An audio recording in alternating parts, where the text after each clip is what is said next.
예, 9월의 마지막 주일을 맞이했습니다.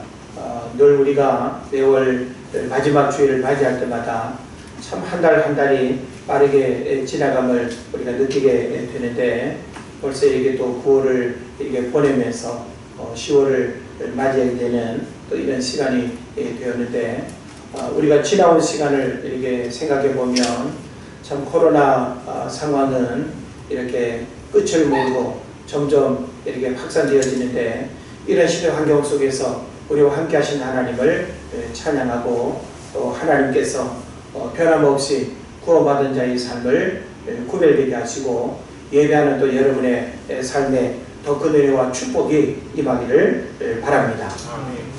오늘은 여러분에게 바빠서 죄송해요 라고 하는 제목의 말씀을 드리도록 하겠습니다. 카카오 그룹의 김범수 회장을 여러분이 기억하실 텐데요. 우리가 일반적으로 지금까지는 우리나라 최고의 부자면 삼성, 이전에 이건희 회장 혹은 또 이재용 부회장을 우리는 이렇게 가장 큰 부자로 그렇게 이제 알고 있었는데, 자꾸 이렇게 바뀌는 거죠.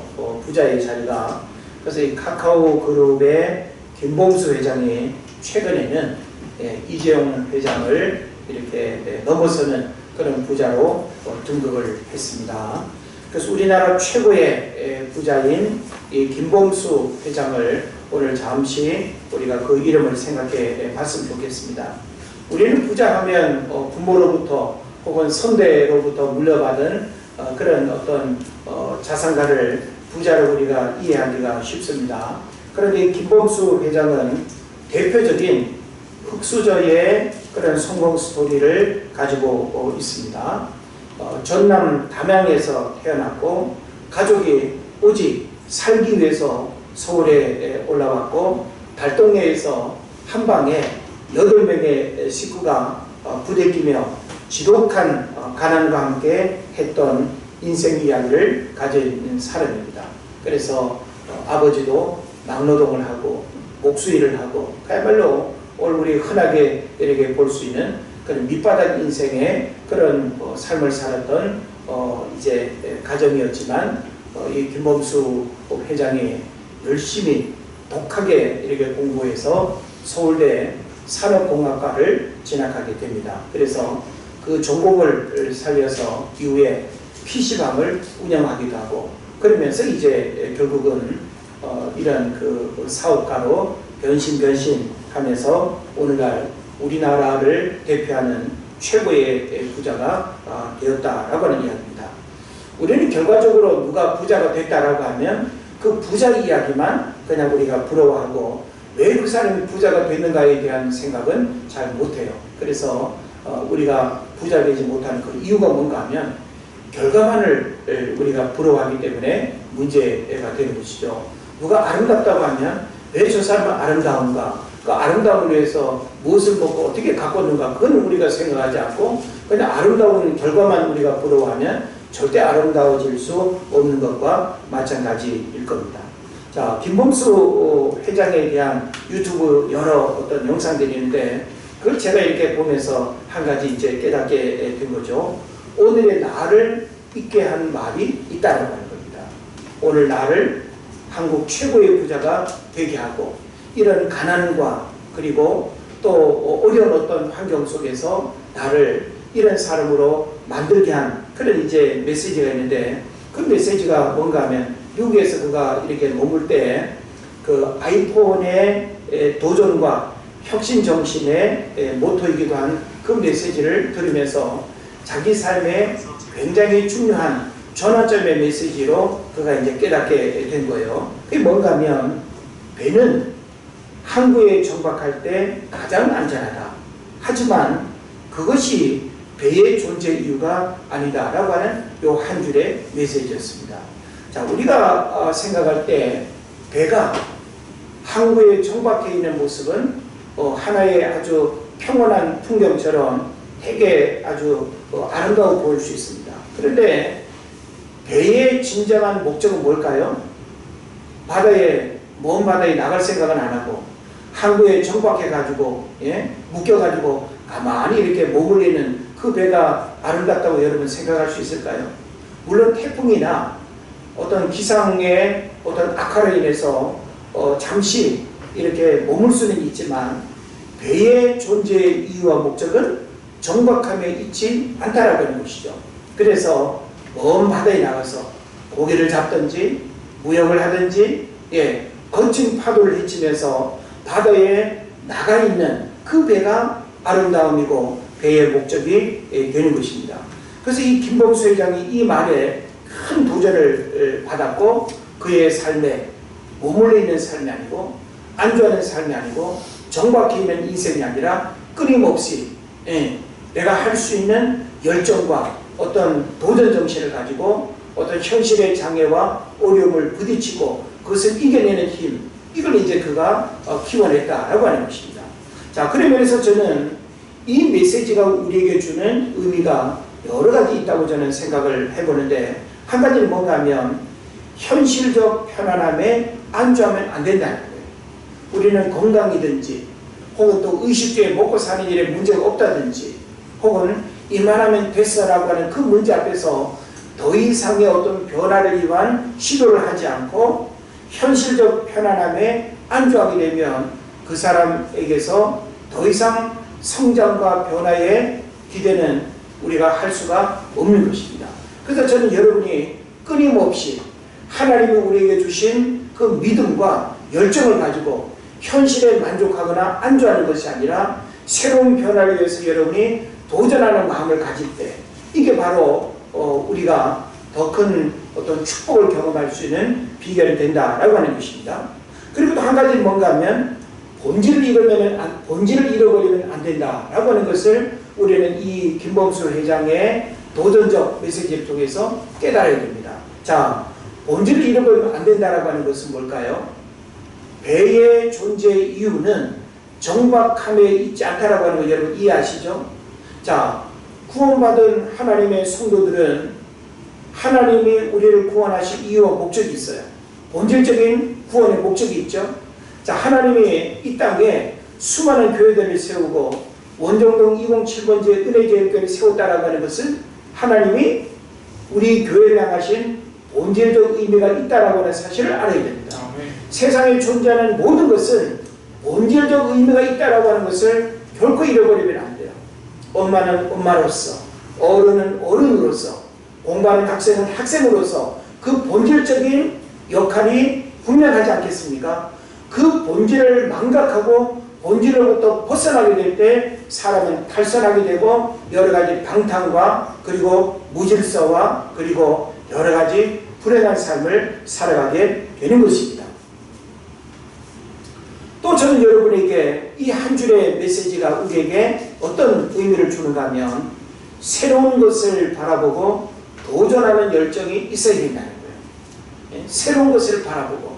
그래서 사람은 늘 익숙한 것에 머물고 안주하면 새로운 어떤 변화가 절대 일어날 수 없습니다. 뭔가 하나의 메시지가 내 마음을 꿈틀거리고 내 영혼에 울림을 우리가 줄 때 우리는 그 감동 그대로 행동하고 실천하고 나를 그런 삶의 도구로 움직일 수 있어야 돼요.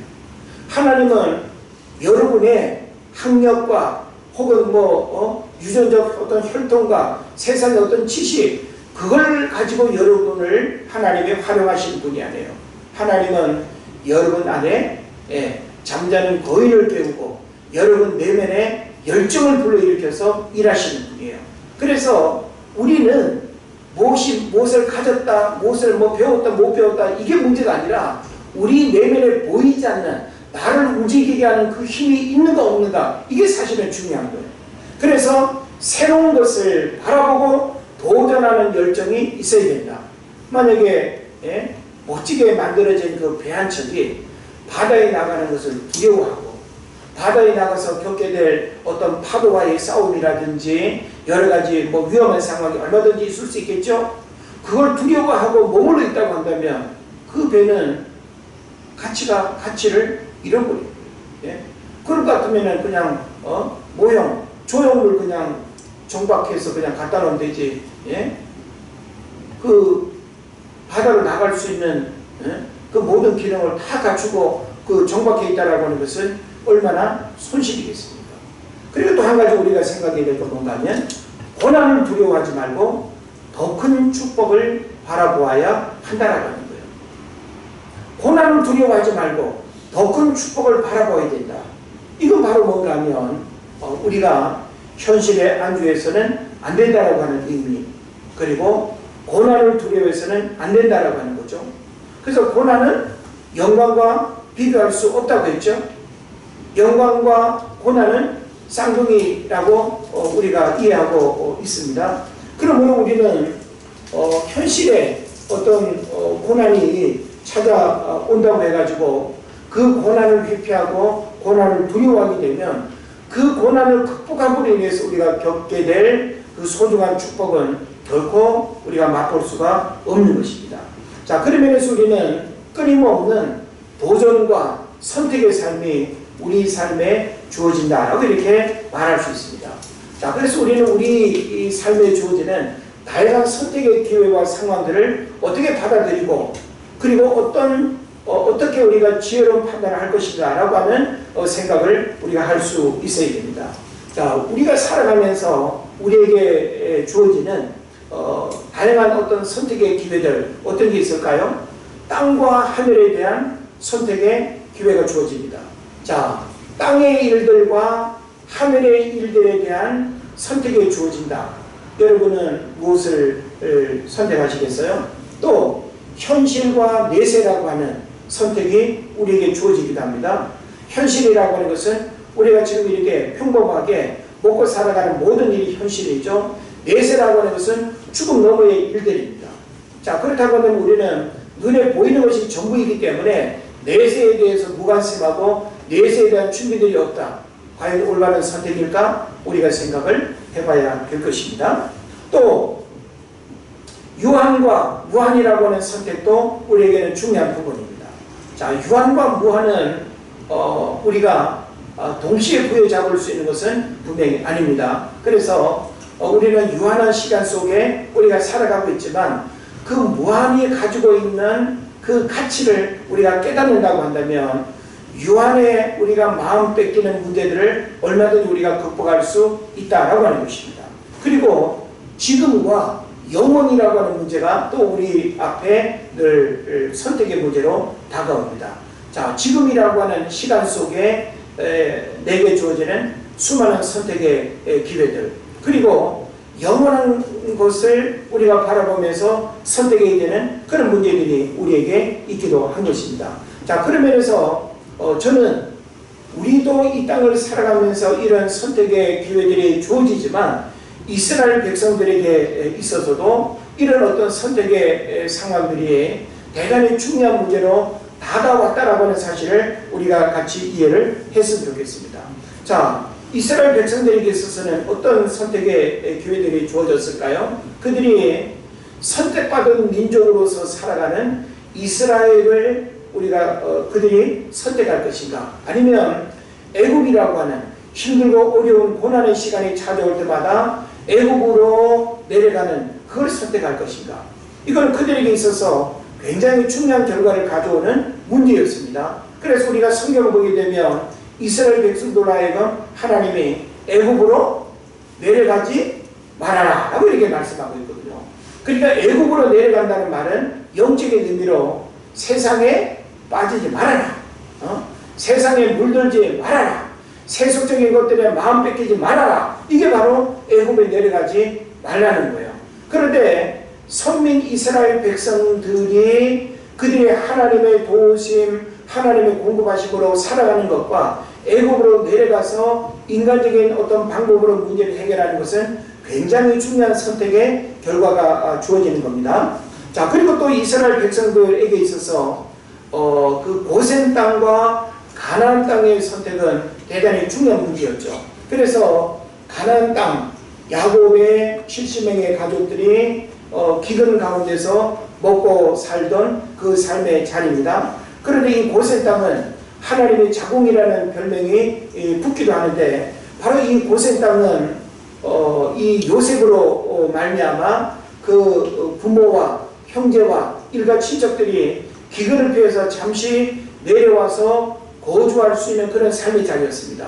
그러나 정말 하나님의 관점에서 우리가 바라본다면 이스라엘 백성들이 머물러야 할 땅은 고센 땅이었는가 가나안 땅이었는가, 대단히 중요한 선택의 문제라고 하는 사실을 생각해 볼 수 있습니다.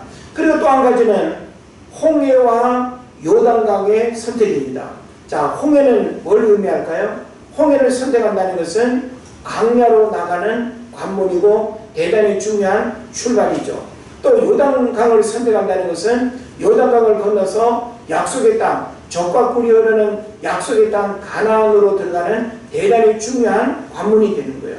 자, 그렇다고 한다면 출애굽한 이스라엘 백성들이 홍해를 건너는 일도 중요하고 요단강을 건너는 일도 중요한데 홍해만을 건너서 광야에 머물러 있다고 한다면 이것은 반쪽 구원이 되는 거예요.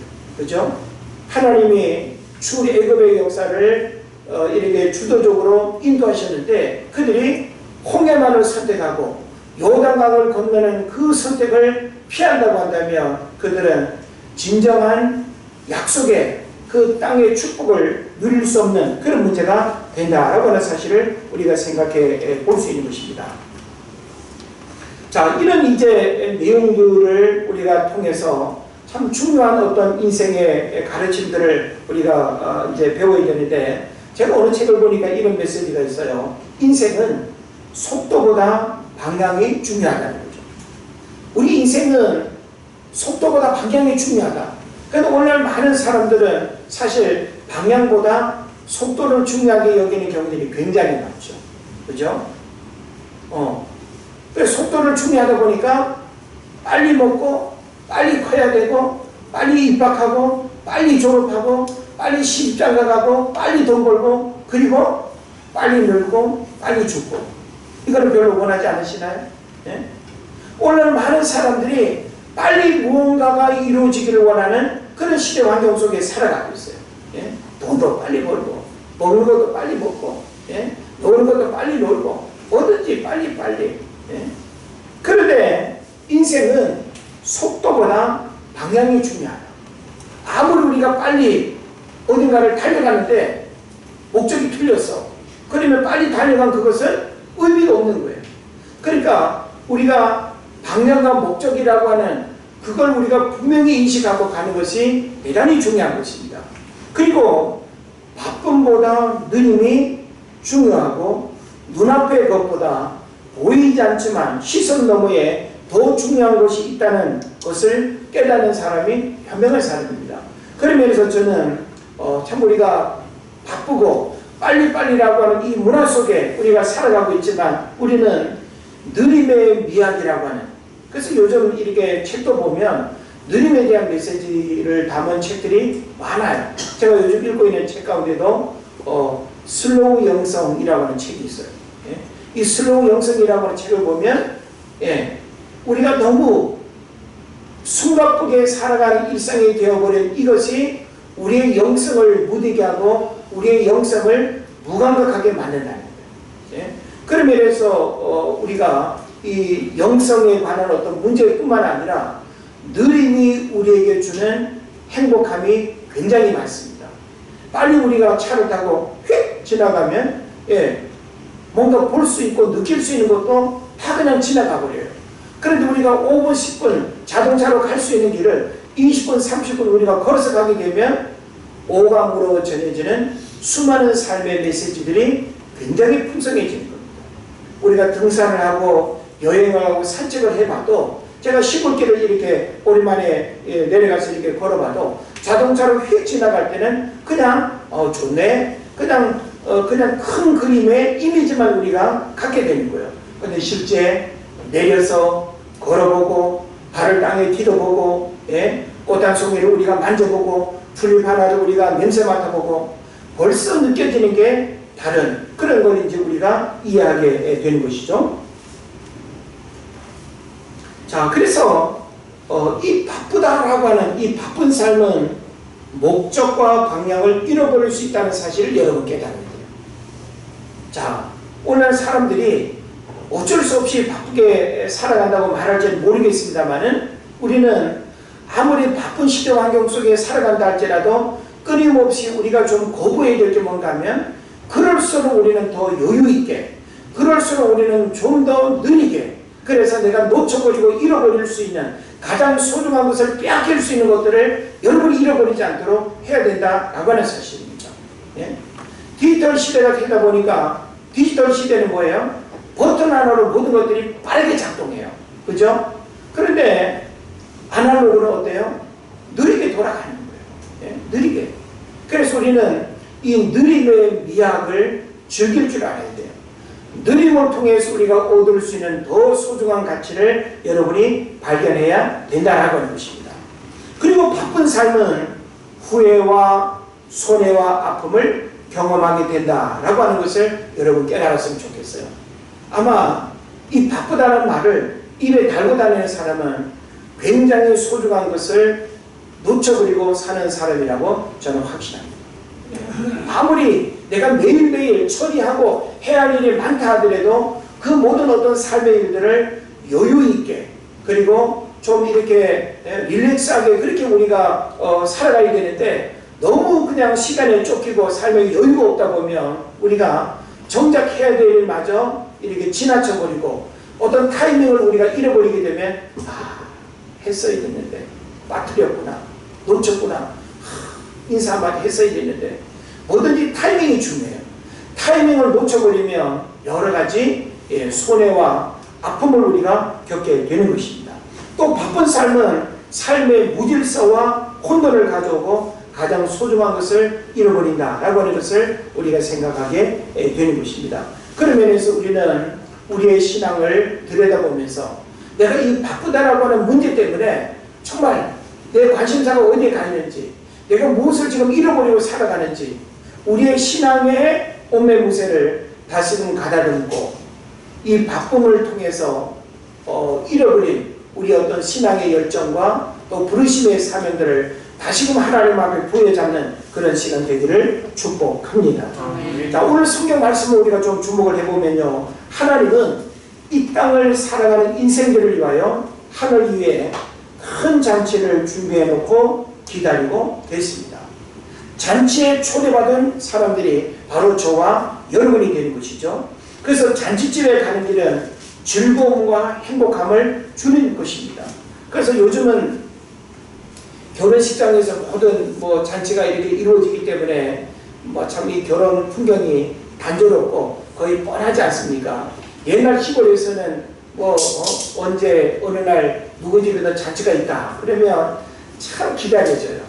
먹을 것도 귀했고 볼거리도 귀한 시절이었기 때문에 잔치집이라고 하는 것은 아주 특별한 즐거움을 경험하는 그런 시간이 되는 것이죠. 그리고 오늘날처럼 이렇게 쉽게 준비하는 것이 아니라 옛날에는 잔치를 준비한다 하면 열흘 전부터 보름 전부터 엿을 ღვ고 또 두부를 하고 참 이렇게 느리게, 그죠? 모든 것들이 느리게 준비되어지면서 음식 장만을 하고 모든 것들이 막 며칠씩 그냥 이루어지는 그런 준비. 그래서 우리가 그 잔치집에 가게 되면 잔치집의 그 음식 하나하나가 얼마나 맛깔스럽고 옛날 그 잔치집이 주는 그 풍경의 그 흥겨움이라고 하는 것은 오늘날 결혼식에서 30분도 채 안 되는 결혼식장에서 벌어지는 그 즐거움과는 비교할 수 없다라고 하는 것이죠. 그래서 오늘날 많은 사람들이 결혼 생활이 더 중요한 것은 생각하지 않고 결혼식에만 관심이 많아요. 화려한 그 결혼식에 큰 비용을 들여서 결혼식을 멋지게 했다라고 하는 그것만을 자랑해요. 근데 결혼식은 짧아요. 그런데 결혼 생활은 길어요. 무엇이 더 중요할까요? 이걸 오늘날 많은 사람들이 놓쳐버리고 살아간다는 걸 우리가 알아야 되는 것입니다. 자, 그런 면에서 오늘 본문을 보면 큰 잔치에 초대받은 사람들의 반응이 다양하게 나타나고 있다는 사실을 우리가 주목을 해야 됩니다. 자, 우리가 잔치집에 아무나 못 가죠. 그죠? 여러분, 우리가 결혼식장이 주변에 있어도 오늘은 결혼식장에 가서 밥 먹어볼까? 그냥 들어갈 수 있습니까? 못 들어가요. 허락받은 사람, 다시 말하면 초청받은 사람만이 결혼식장에 갈 수 있는 것입니다. 자, 그래서 오늘 성경을 보면 17절에서 이 큰 잔치로 표현되어지고 있는 이 잔치가 모든 것이 준비되었다로 표현하고 있습니다. 한번 따라합시다. 모든 것이 준비되었다. 준비되었다. 예. 자, 모든 것이 준비되었다는 말은 뭐예요? 더 이상 이제 준비할 게 없는. 그래서 누구만 이제 오면 되는 거예요? 손님들만 오면 되는 거예요. 음식도 준비됐고 처음부터 마지막까지 선물도 준비됐고 모든 것이 다 준비되었다. 이건 바로 뭘 의미하겠어요? 바로 하나님이 저와 여러분을 천국 잔치로 인도하기 위해서 예수 그리스도를 이 땅에 보내주셨고 저를 믿는 자마다 천국 백성이 되는 이 모든 은혜의 역사를 하나님이 다 준비하고 계심을 믿으시길 바랍니다. 아멘. 그래서 이 큰 잔치라고 하는 것은 바로 천국을 의미하는 거예요. 우리가 천국 갈 수 있는 준비는 이미 완성되어 있어요. 할렐루야. 아멘. 그걸 우리는 다른 말로 실현된 종말론이라고 해요. 예수 믿는 순간부터 이미 이 땅에서 이미 우리는 천국을 누리는 삶을 살아가는 그런 기회를 하나님의 주인 줄로 믿습니다. 네. 자, 그래서 손님들만 참석하면 잔치는 마음껏 먹고 마시고 즐길 수 있는 행복의 시간이 되는 것입니다. 그런데 문제가 있어요. 문제가 생겼습니다. 그 문제가 뭘까요? 오늘 18절에 보니까 이 큰 잔치에 모든 준비가 다 끝나고 초대를 했는데 18절에서 뭐라고 표현해요? 다 일치하게 사양하여라고 했어요. 요거 여러분 굉장히 중요한 메시지예요. 자, 하나님은 모든 것이 다 준비되었대요. 그런데 여기 와야 할 사람들이 다 서로 짰는지 어떤 얘기인지 모르지만 다 일치하게 사양하고 있어요. 와야 될 사람이 다 사양하고 있는 거예요. 이런 상황이 과연 여러분 있을 수 있나요? 여러분이 자식을 결혼시키는데 친척집 그냥 오도록 원하고 친구, 이웃들 다 청했는데 다 하나같이 오늘 제가 못 가겠네요 라고 문자를 받고 그런 전가를 받는다면 여러분 어떠시겠어요? 이런 황당함이 있을 수 있을까요? 이런 일이 과연 일어날 수 있습니까? 어찌 보면 잔치집보다 더 즐겁고 행복한 곳이 없을 텐데 그래서 이 큰 잔치집은 천국을 의미하는데 사람들의 관심사가 다른 곳에 집중되어 있다는 것을 말하는 거예요. 자, 이미 예수 믿고 있는 우리들은 천국을 우리가 생각하면 천국만큼 좋은 게 있어요? 없어요? 없어요. 자, 사실 우리가 일평생 수많은 고난과 수많은 어려움 속에서도 예수 믿는 그 신앙을 포기하지 않고 여기까지 우리가 예수 믿는 그 이유가 뭐예요? 천국 때문입니다. 천국이 없다고 한다면 우리는 벌써 세상에 주는 즐거움, 세상 일에 마음 뺏겨서 힘들어서도 그냥 잃어버리고 좋아서도 잃어버리고 우리의 신앙이 얼마든지 변질될 수 있는 그런 가능성이 있었다는 것이죠. 근데 우리는 천국을 잃어버리면 이 땅에서의 모든 즐거움과 모든 어떤 누림이 다 소용없다는 사실을 우리가 아는 거예요. 그래서 우리가 끝까지 그 천국을 부여잡고 살아가는 줄로 믿습니다. 그런데 문제는 뭔가 하면 사람들이 다 일치하게 사용하고 있다는 거예요. 아니, 이 큰 잔치라고 하는 것은 1년에 한번 가볼까 말까 하는 것이고 어찌 보면 평생 이런 잔치에 가볼까 말까 하는 것, 이게 바로 천국 잔치라고 볼 수 있어요. 이걸 이렇게 비유하면 어떨까요? 여러분 평생 대통령이 거주하는 청와대에 초청받아서 저녁 아주 그냥 전국 팔도에서 최고의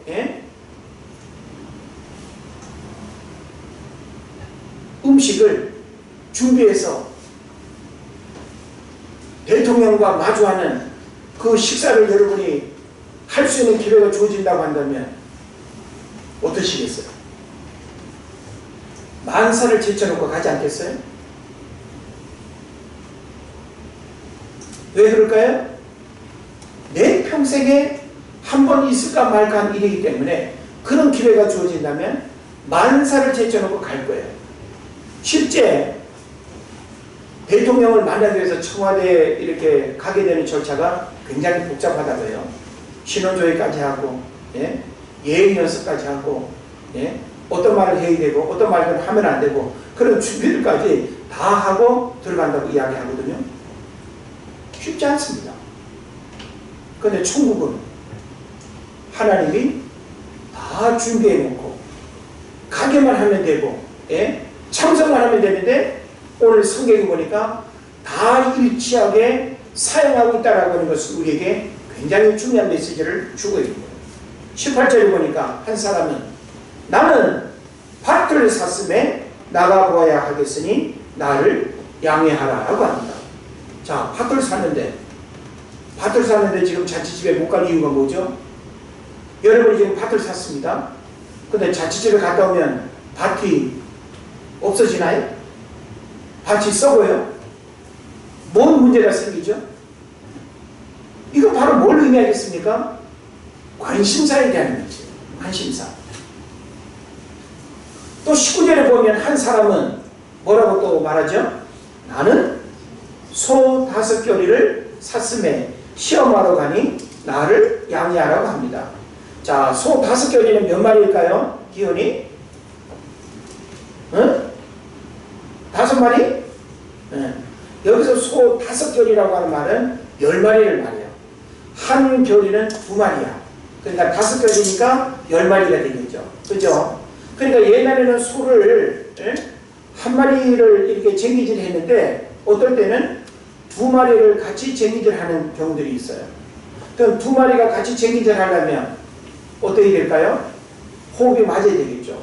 힘도 같아야 되고 승질도 같아야 되고 그죠?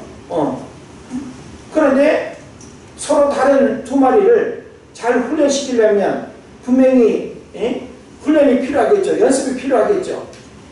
너무나 당연할 수 있습니다. 그런데 꼭 이 시간에 해야 될까요?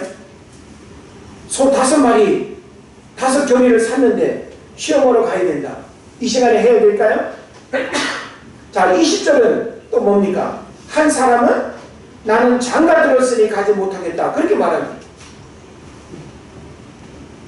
장가 들었다. 이건 뭐예요? 나는 결혼했는데 지금 신혼생활이라 이 말이야. 에? 나는 지금 신혼생활 하기 때문에 나는 신혼생활이 더 즐겁지 거기 안 가. 너 결혼 잘해. 안 간다는 거예요. 예? 오늘날 많은 사람들이 신혼생활의 즐거움에 빠져서 이 얘기는 뭘까요? 현실의 즐거움에 탐닉해서 그 이상의 가치의 즐거움을 부여잡지 못하는 것을 의미하는 것입니다. 예? 그래서 지금 한가하게 잔치집에 가서 국수 먹고 갈비탕 먹고 춤추고 노래하고 먹고 마시고 하는 것보다 지금 내가 하고 있는 이 일이 더 중요하다고 생각하는 거예요. 어떤 면에서는 타당하죠. 어떤 면에서는 얼마든지 공감할 수 있는 그런 모습일 수 있어요. 그런데 성경에서 잔치집에 참석하는 것은 이것은 보통 일이 아니에요. 하나님이 준비하신 이 잔치집은 뭐라 그랬어요? 천국이에요. 여러분이 천국 가는 일을 미룰 수 있어요? 여러분이 천국 가는 일을 다른 것과 바꿀 수 있어요? 여러분 천국 가는 일보다 지금 바쁘니까 안 간다고 말할 수 있어요? 아니에요. 우리 삶의 천국보다 더 소중하고 더 급하고 더 중요한 것은 없는 줄로 믿습니다. 그래서 우리는 이 본문 말씀 속에서 우리가 생각하고 깨달아야 할 메시지가 뭔가 하면 한 3가지가 됩니다. 하나는 뭔가 하면 관심사가 무엇인가? 여러분 삶의 관심사가 무엇입니까? 예? 우리는 관심사에 대한 패러다임의 전환이 필요해요. 지금까지는 내가 세상 일에 이런저런 어떤 관심사가 있었다고 한다면 이제는 우리의 관심사가 바뀌어야 됩니다. 제가 하프타임이라고는 책 이야기를 아직 안 했습니다만은 제가 그것도 한편의 설교로 제가 준비를 지금 진행하고 있습니다. 자, 그 책에서 그걸 이야기해요. 관심사에 대한 어떤 부분을 우리가 생각할 때 우리 인생에 어느 한 시기는 성공을 향해서 부자가 되기 위해서 자신의 어떤 목적을 이루기 위해서 열심히 살아가야 되는 그런 시기가 있다는 거예요. 그런데 이제 어느 한 시기는 끊임없이 어떤 목적지향적인 삶이 아니라 의미지향적인 삶을 살아야 된다는 거예요. 더 이상 돈을 버는 것도 아니고 더 이상 어떤 세상 권세를 쫓아가는 것도 아니고 예? 더 이상 쾌락을 추구하는 것도 아니고 이제는 내가 의미 있는 삶이 무엇인지를 내가 쫓아가는, 이게 바로 뭐예요? 관심사의 전환이 필요한 거예요. 오늘날 많은 사람들이 여전히 나이가 지금 60이고 70이고 80이고 우리의 인생이 늘어나고 있음에도 불구하고 여전히 세상 먹고 사는, 젊었을 때 가지고 있던 그 관심사를 벗어버리지 못하고 있다고 한다면 우리는 죽음이 임박해도 천국을 내 것으로 부여잡을 수 없는 문제가 생기는 것입니다. 또 우리는 이 본문의 이야기를 통해서 우선순위가 무엇인가라고 하는 이해를 할 수 있어야 돼요. 우선순위가 무엇인가? 네? 자, 지금 소 5개리를 사서 연습시켜야 되는 이 일도 대단히 중요하죠. 하지 말라는 게 아니에요. 우선순위. 우리는 살아가면서 우선순위에 대한 부분들 여러분 다 아시죠? 긴급한 일이고 중요한 일이 있습니다. 우선순위를 어디에 두느냐에 따라서 중요한 일보다 긴급한 일이 우선될 수도 있고 긴급한 일보다 중요한 일이 우선될 수도 있어요. 여러분이 자녀 양육에 있어서도 사업에 있어서도 우리 일상의 모든 일에 있어서도 우선순위를 올바르게 선택하지 않으면 여러분이 더 큰 어려움을 당합니다. 그래서 우리는 시간 관리를 잘해야 돼요. 스케줄 관리를 잘할 수 있어야 돼요. 내가 오늘 해야 할 일, 오전에 해야 할 일, 오후에 해야 할 일, 내 인생에 지금 이 시기에 내가 지금 해야 할 일, 우선순위가 있습니다. 계절에 맞는 우선순위도 있고요. 내 인생의 시기에 찾아오는 우선순위도 있습니다. 우리에게 이 우선순위에 대한 올바른 이해가 필요할 줄을 믿습니다. 그리고 또 우리는 무엇 때문에 바쁜가에 대한 점검도 할 수 있어야 돼요. 다 우리가 만나보면 바쁘대. 예? 바쁘지 않은 분 있나요 혹시? 바쁘지 않은 사람 아무도 없어요. 숨쉬고 살아가는 사람은 몸이 불편해가지고 그냥 누워서 있을지는 몰라도 마음은 구만리야. 마음은 그냥 어디든지 그냥 돌아다니고 싶어하고 끊임없이 우리의 마음과 우리의 일상이 너무나 바쁜 시대 환경 속에 살아가고 있어요. 아이들도 바쁘대. 그치? 바쁘대. 할 일이 없다는 아이들이 아무도 없어요. 게임하기 바쁘고 놀기 바쁘고 시간 없대. 노는 시간도 없대. 노는 시간이 짧다는 거죠. 우리 어린 시절은 하늘을 바라볼 수 있는 여유, 풀밭에 누워서 하염없이 하늘을 바라보면서 공상하고 인생이 무엇인지를 생각하고 사람을 생각하고 어떤 거창한 철학적인 어떤 메시지가 아니어도 우리는 어떤 여유로움의 그런 어떤 마음들을 가지고 살아갔어요. 그런데 오늘날 아이들은 어른들도 역시 마찬가지. 자는 것도 바빠 죽겠어. 일어나는 것도 바쁘게 일어나고 눈 뜨고 눈 감는 시간까지 우리는 얼마나 한날의 일상이 바쁘게 돌아가는지 모릅니다. 근데 여러분 바빠서 돈 많이 버셨어요? 바빠서 더 건강하십니까? 바빠서 여러분 더 행복하시나요? 바쁜 일상 속에 여러분의 자녀들이 더 잘 되나요? 우리는 디지털 문화가 주는 이 버튼 하나로 모든 것들을 빠르게 인스턴트 문화, 인스턴트 어떤 음식, 인스턴트의 어떤 세상 문화들이 우리의 일상을 정신없이 돌아가게 만듭니다. 우리는 끊임없이 이런 시대 환경 속에서 그 자리를 벗어나려는 노력들을 해야 돼요. 일주일에 한 번이라도 자연의 순리의 흐름 속에 우리가 들어갈 수 있어야 돼요. 한 달에 한 번이라도 느림의 미학을 여러분이 경험할 수 있어야 돼요.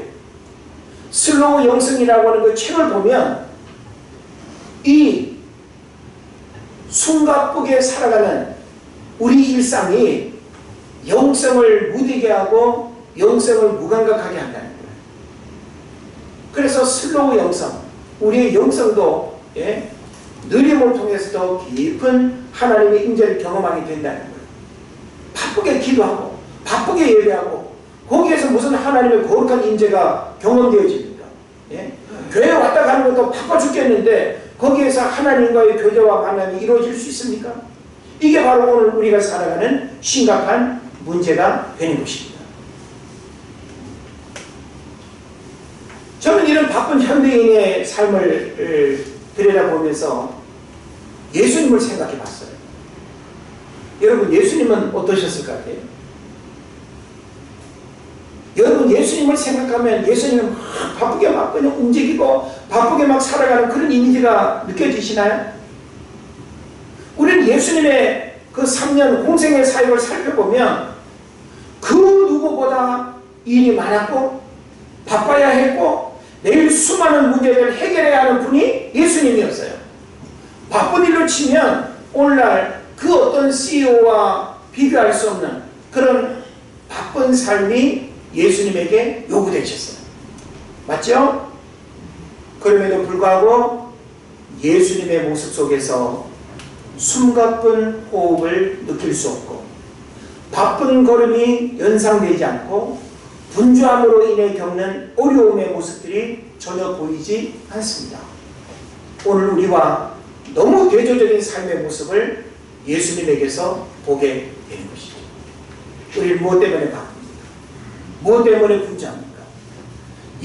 하나님이 준비해 놓으신 그 천국 잔치에 언제라도 우리가 가야 함이 오름에도 불구하고 우리는 바빠서 못 가고 천국도 바빠서 못 간대. 예? 천국도 바빠서 못 가면 누가 가며 언제 갈 것입니까? 바빠서 예배도 못해. 예? 바빠서 성경도 못 읽어. 바빠서 기도도 못해. 그럼 누가 합니까? 오늘 우리는 바쁘다는 어떤 핑계 속에 너무나 소중한 것들을 다 잃어버리고 살아가고 있다라고 하는 것입니다. 예수님은 이런 바쁜 우리의 모습과는 달리 한적한 곳에서 기도하셨고 무리를 떠나 하나님과 영적 교통의 시간을 가지셨고 광야에서 인류 구원을 위한 진지한 고민과 십자가의 길을 생각하셨습니다. 예수님은 바쁘지 않았어요. 예수님에게서는 바쁜 모습이 전혀 보이지 않는다라고 하는 것이죠. 그래서 어떤 책을 보면 이런 표현이 있습니다. 한국교회 목회자들은 예수님보다 더 바쁘다. 공감하시나요? 그래서 이런 표현이 또 있습니다. 바쁜 목사는 나쁜 목사예요. 그러면 그 목회자에게만 해당될까요? 바쁜 성도는 나쁜 성도예요. 예수님보다 더 바쁘게 살면 안 돼요. 오늘날 많은 사람들이 이래서 바쁘고 저래서 바쁘고 죽겠대. 바빠서 죽겠대. 그럼 죽어야죠. 그런데 우리는 주님보다 더 바쁘게 살아가는 그런 어리석음의 우를 범해서는 안 된다는 것입니다. 오늘날 성도들 바빠서 예배 못하고 할 일이 많아서 기도 생활 못하고 애들 때문에 병원 생활에 힘쓰지 못하고 사업 때문에 천국 가기도 힘들다고 한다면 오늘 우리에게 있어서 살아가는 이유와 목적이 무엇이겠습니까? 큰 잔치에 초대받은 사람들은 모든 걸 내려놓고 반드시 그 자리에 참석해야 합니다. 초대받았다는 것은 다른 그 무엇이 우선할 수 없다라고 하는 것입니다. 하나님은 우리에게 천국 가는 길을 우리에게 열어 놓으셨습니다. 다른 사람에게 너그럽게 양보하고 이 땅에서 살 수 있는 존재가 아니라는 것입니다. 부르심 앞에 모든 것을 내려놓을 수밖에 없는 것이 우리의 인생입니다. 우리는 바쁘게 살다가도 하나님 우리를 부르시면 어떻게 돼요? 다 내려놔. 내가 손에 움켜쥐고 있던 모든 거 다 내려놓고 하나님 앞에 설 수밖에 없는 것입니다. 그런데 바빠서 밭을 샀다고, 소를 샀다고, 장가 들었다고 그 큰 잔치에 거부를 해요? 물론 여러분은 해당되지 않는다고 볼 수 있습니다. 그러나 우리 마음의 중심이 여전히 세상 일로 분주하고 여전히 하나님의 은혜를 사모하고 하나님 앞에 나가야 하는 그 신앙적인 어떤 부분이 있어서 그 바쁨 까닭에 여전히 육신적인 일에 매여서 하나님의 은혜를 경험하지 못한다고 한다면 이제 우리는 바쁘다라고 하는 그 모든 문제들을 새롭게 극복해야 될 줄로 믿습니다. 더 이상 바빠서 죄송해요, 바빠서 죄송해요 라고 말해서는 안 된다라고 하는 것입니다. 시간은 유한하며 기회는 두 번 주어지지 않습니다. 잔치 자리에 참석하지 않으면 소탐 대신에 아픔을 겪게 되는 것입니다. 이제 말씀을 마치려고 합니다. 현대인의 특징이 물질 만능주의와 숨가쁘게 바쁘게 살아감의 모습을 가지고 있지만 더 가치 있고 더 소중하고 더 복된 것이 하나님이 배설하신 큰 잔치에 참석하는 이름을 여러분이 아시고 바쁜 일상으로부터 기회를 잃어버리지 않는 여러분 되시기를 주의 이름으로 축원을 드립니다. 오늘은